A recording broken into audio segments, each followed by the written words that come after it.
Vamos abrir a Bíblia Sagrada em 2 Coríntios.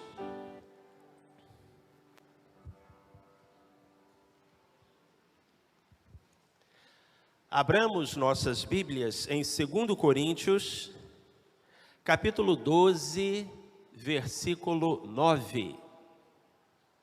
Segunda carta de Paulo aos Coríntios, capítulo 12, versículo 9. O tema da mensagem desta manhã é a fonte de poder da igreja. E nesse belo texto, o apóstolo Paulo nos compartilha uma experiência de fé, quando Deus lhe disse: a minha graça te basta, porque o meu poder se aperfeiçoa na fraqueza. Por isso, diz Paulo, de boa vontade antes me gloriarei nas minhas fraquezas, a fim de que sobre mim repouse o poder de Cristo. Bendita seja a palavra do Senhor, lida aos nossos corações. Querida igreja, às vezes, quando olhamos um automóvel ou um equipamento eletrônico, alguma máquina, nós encontramos uma frase, powered by. Powered by, que numa tradução livre para o português seria algo assim como energizado por, movido a.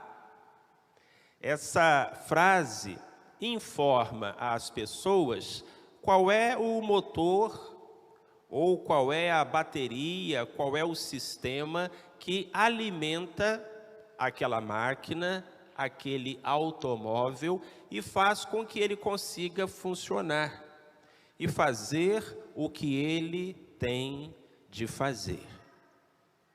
Qual será o powering by da igreja? Qual será o powering by do cristão? O que nos capacita? Aqui somos movidos. Ou dizendo a mesma coisa de outro jeito, qual é a fonte de poder da igreja? Qual é a fonte de poder do cristão? Meus amados, a igreja recebeu uma missão, uma grande comissão, e recebeu também capacitação para cumpri-la, o poder que vem do alto, o poder que vem de Deus. A grande comissão só pode ser entendida à luz da grande capacitação. Mateus 28, 19, só pode ser entendido à luz de Atos 1, 8. O verso no qual Jesus diz: ide por todo o mundo, fazei discípulos de todas as nações, batizando-os em nome do Pai, do Filho e do Espírito Santo, ensinando-os a guardar todas as coisas que eu vos tenho mandado, só pode ser entendido à luz do verso onde o mesmo Jesus diz: recebereis poder ao descer sobre vós o Espírito Santo, e ser-me-eis testemunhas, tanto em Jerusalém, quanto em toda a Judéia e Samaria e até os confins da terra. O poder da igreja não vem dela, não vem da terra, não vem do mundo, não vem dos homens. O poder da igreja vem do alto. Meus queridos, o dia que nós nos esquecermos disso, estaremos em apuros. O dia em que uma igreja confiar na qualidade da sua liderança, no seu poder financeiro, o dia que a igreja confiar na sua tradição, na sua colocação junto à sociedade, até mesmo na sua bela história ou na sua ortodoxa doutrina, a igreja estará perdida, porque a fonte de poder da igreja não está nela mesma. assim como a fonte de poder do cristão não está nele próprio. Somos dependentes de Deus. Nós não podemos cumprir a grande comissão sem atentarmos para essa grande capacitação.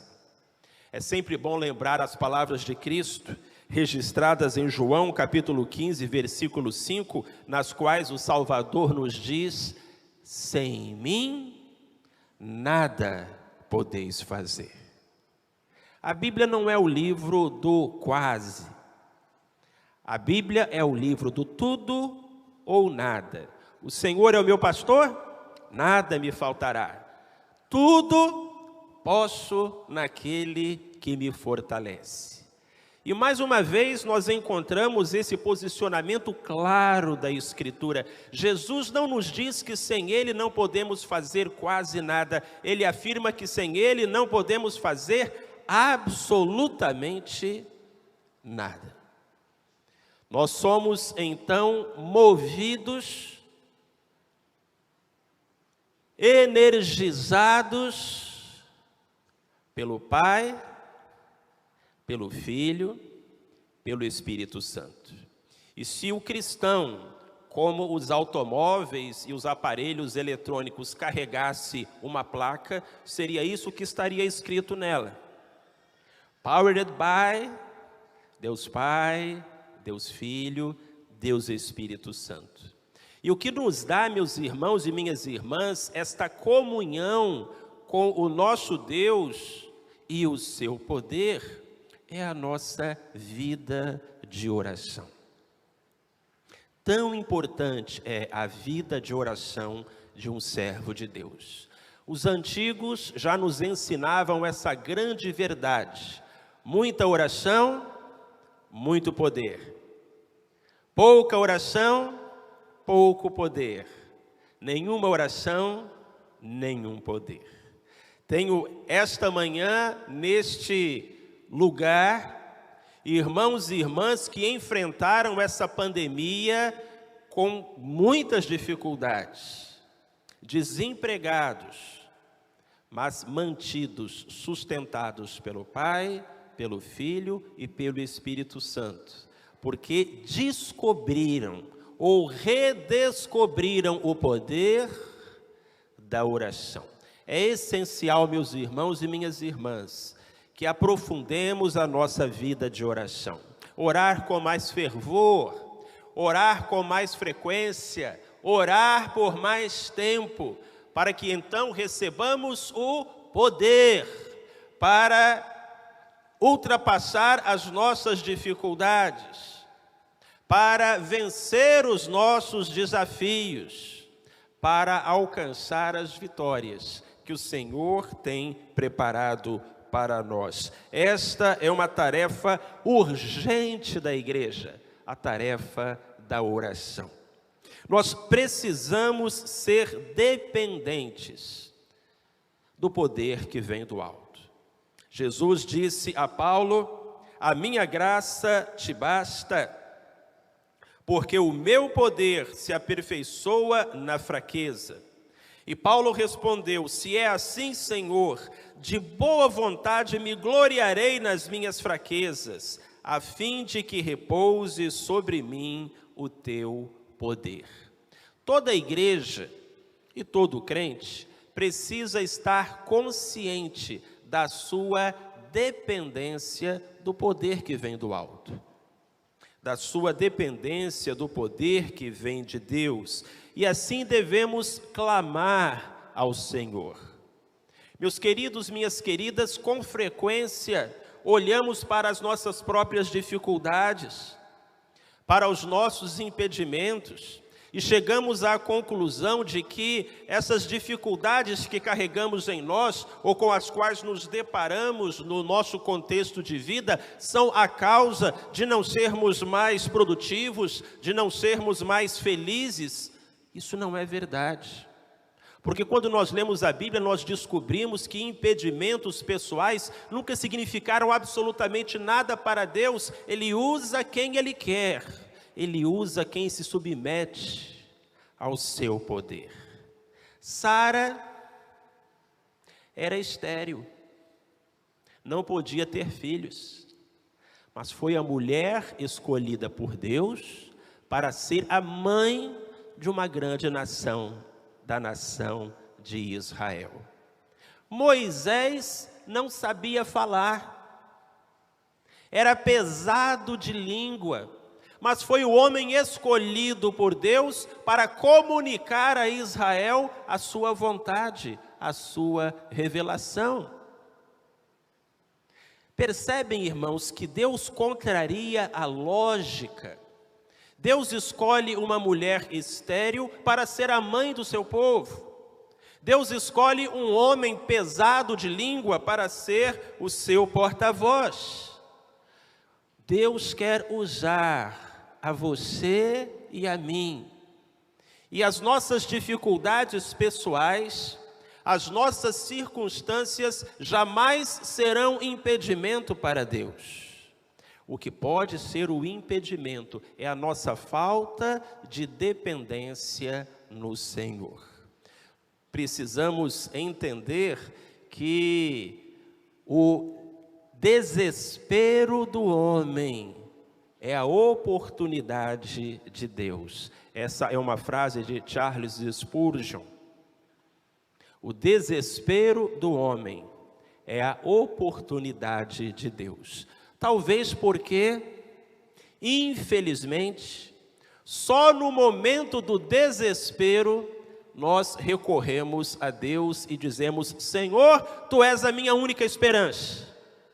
E talvez lá no céu, Deus dê uma risada e diga: e só agora você descobriu isso, meu filho?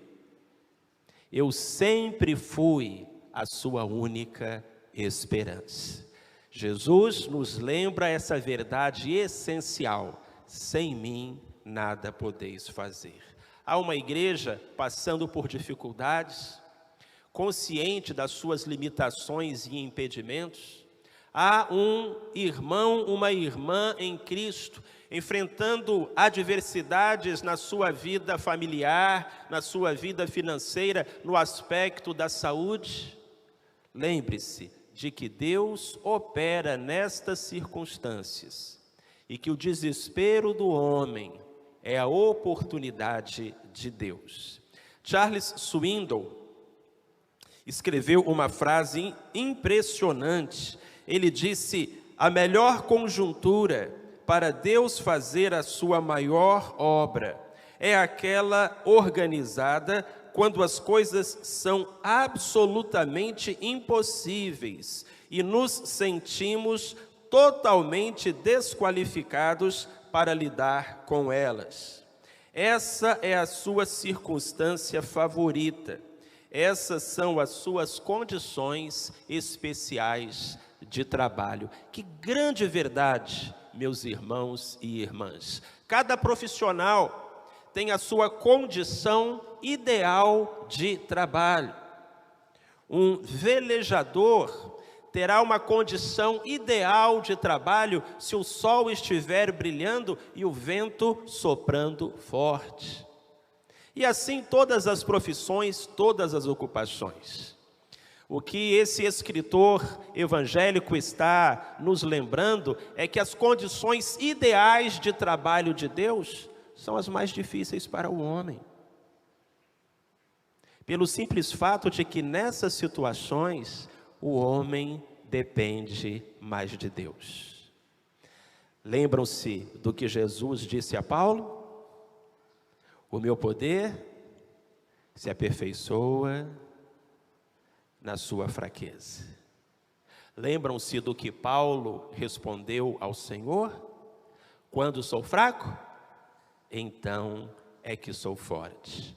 Porque Deus mesmo é a fonte de poder da igreja. Isso, meus irmãos e minhas irmãs, deve nos levar à fé, à confiança, mas deve nos levar também à humildade. Deus espera de cada um de nós uma atitude quebrantada e humilde. Nós não podemos ser cheios do poder de Deus se já estivermos cheios de nós mesmos? Como Deus vai derramar em nós o seu poder, se todo o espaço do nosso coração já está ocupado pela nossa autoconfiança, pela nossa autossuficiência, pelo nosso orgulho, pela nossa vaidade, pela nossa altivez? Quebrantemo-nos, irmãos, porque a palavra do Senhor nos diz que o orgulho precede a queda, e diante da honra vai a humildade. A humildade é a rainha das virtudes, porque sem humildade todas as virtudes se transformam em vícios. Humildade foi o que faltou a Lúcifer, quando quis ser igual a Deus. Humildade foi o que faltou a Adão e Eva, quando quiseram decidir o que era certo e o que era errado, o bem e o mal, por si mesmos. Humildade foi o que faltou a Josué, quando enviou um pequeno grupo de soldados para conquistar a cidade de Ai. Humildade foi o que faltou a Nabucodonosor, quando olhou para a grande cidade de Babilônia e disse: como eu sou poderoso, e Deus o fez comer pasto como o boi. Humildade foi o que faltou a Vasti, quando o rei Assuero a chamou a comparecer ao palácio e isso lhe custou o trono. Humildade foi o que faltou a Pedro, quando disse: Senhor, ainda que todos te abandonem, eu jamais te deixarei. O orgulho precede a queda, e adiante da honra vai a humildade. Se essa igreja não for uma igreja humilde, se essa igreja não tiver um coração quebrantado, se essa igreja de alguma forma pensar que ela é melhor do que as outras, e mais capaz do que as outras, irmãos, eu lhes digo isso com absoluta certeza, não há futuro para essa igreja. Não há esperança para essa igreja. Precisamos ter humildade. A palavra humildade vem do grego e significa ficar perto do chão. Em grego, chão é humus. Já ouviram essa palavra? Os jardineiros, o pessoal que trabalha com jardinagem, utiliza muito esse termo, humus. É a terra, é o chão. E humildade vem de humus, significa ficar perto do chão. Irmãos, irmãs, isso não é nada atraente. Para nós, seres humanos, criaturas sedentas de afirmação, aprovação, destaque, isso não é nada atraente. Mas a humildade é o único caminho para a verdadeira exaltação. Tende em vós o mesmo sentimento que houve também em Cristo Jesus, o qual, sendo igual a Deus, não considerou o ser igual a Deus coisa a que se devia aferrar, mas esvaziou-se a si mesmo e se humilhou, tomando a forma de homem, e nessa forma, sendo obediente até a morte, e morte de cruz. Pelo que Deus o exaltou sobremaneira, e lhe deu o nome que é sobre todo o nome, para que ao nome de Jesus se dobrem todos os joelhos, no céu, na terra e debaixo da terra, e toda a língua confesse que Jesus Cristo é o Senhor, para a glória de Deus Pai. Que grande lição, que grande exemplo nos deixou o Mestre, não apenas com as suas palavras, mas com a sua própria vida. Humilhe-se na presença de Deus, para que Ele, no devido tempo, exalte você. O Senhor Jesus disse a Paulo: A minha graça te basta, porque o meu poder se aperfeiçoa na fraqueza.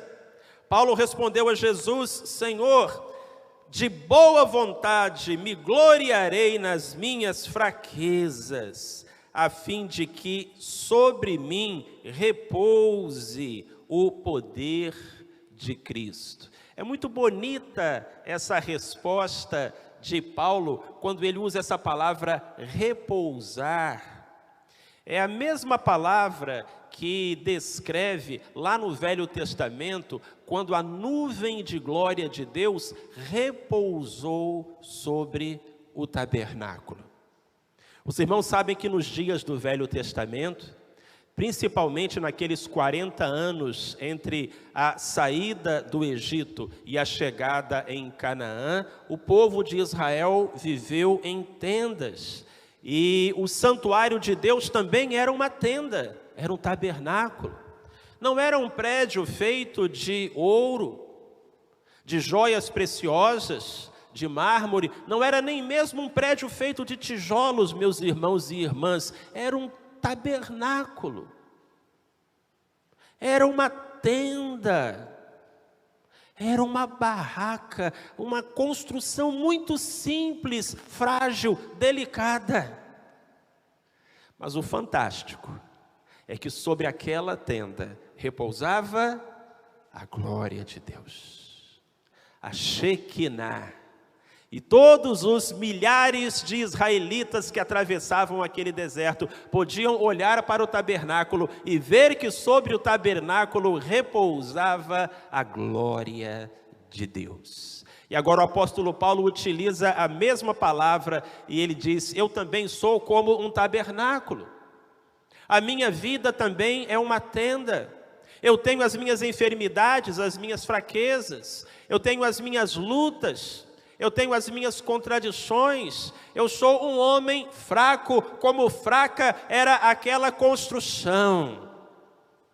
Mas eu quero que, assim como sobre ela, sobre mim repouse a glória de Deus, o poder de Deus, a capacitação de Deus. De boa vontade me gloriarei nas minhas fraquezas, a fim de que repouse sobre mim o poder de Cristo.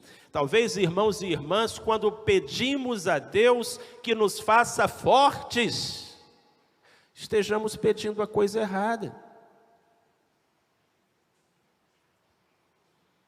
Talvez devêssemos estar pedindo a Ele: Senhor, que sobre mim repouse a Tua força, que sobre mim repouse o Teu poder. Se eu vou me gloriar de algumas coisas, eu vou me gloriar das minhas fraquezas, das minhas dificuldades, das limitações da minha humanidade. E se eu vou confiar em alguma coisa, eu vou confiar no poder que vem dos céus. Deus é a fonte de poder da igreja. Ele é a fonte de poder de todo cristão. Você está conectado a Ele?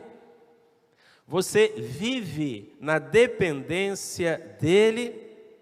O salmista, no Salmo 60, versículo 12, escreveu: em Deus faremos proezas. Proezas são gestos e realizações admiráveis, incríveis, inesperadas. Nós vamos fazer proezas, diz o salmista. Essa igreja vai fazer proezas, a sua família vai fazer proezas, você vai fazer proezas. Mas lembremos do que diz o versinho todo: em Deus faremos proezas. É Ele quem nos sustenta. Ele é a nossa fonte de poder. Sem Ele nada somos. Precisamos de mais dEle na nossa vida, meus irmãos, minhas irmãs.